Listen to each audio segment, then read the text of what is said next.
ដើមឈើខូចនៅនឹងឫសមនុស្សខូចនៅនឹងចិត្តអ្នកអាចចិត្តល្អអភ័យទោសឲ្យអ្នកដទៃប៉ុន្តែមិនត្រូវល្ងងទៅជឿគេប្រេះផ្ដាស់អ្នកមិនមានចេតនាធ្វើបាបអ្នកដទៃប៉ុន្តែត្រូវតែប្រុងប្រយ័ត្នចំពោះពួកគេអ្នកអាចមិនប្រកាន់ខឹងប៉ុន្តែត្រូវចងចាំឲ្យបានច្បាស់លាស់ចិត្តល្អនេះណាបើមានគឺមានបើមិនមានគឺគ្មានមិនមានការរំជើបរំជួលទេ5ប្រយោគដ៏សាហាវបំផុតខាងក្រោមនេះធ្វើឲ្យអ្នកមានភាពចាស់ទុំបានយ៉ាងឆាប់រហ័ស 1. កុំត្អូញប្រាប់គេថាក្រគ្មានអ្នកណាឲ្យលុយអ្នកចាយទេ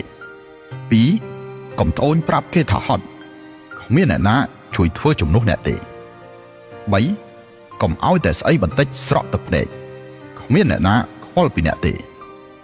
4. កុំចុះចាញ់គ្មានអ្នកណាចង់ឲ្យអ្នកឈ្នះទេ 5. កុំពឹងផ្អែកលើអ្នកដទៃមានតែខ្លួនឯងទេទើបអាចពឹងផ្អែកបានល្អជួយខ្លួនឯងបានទើបទេវតាជួយជាក្រោយហើយបើចង់យកឈ្នះអ្នកដទៃត្រូវចងចាំនៅបណ្ដាំដូនតាទាំងនេះឈ្នះអ្នកខ្ពស់ដោយបន្ទន់ប្រាណឈ្នះអ្នកក្លាហានដោយទំលាយ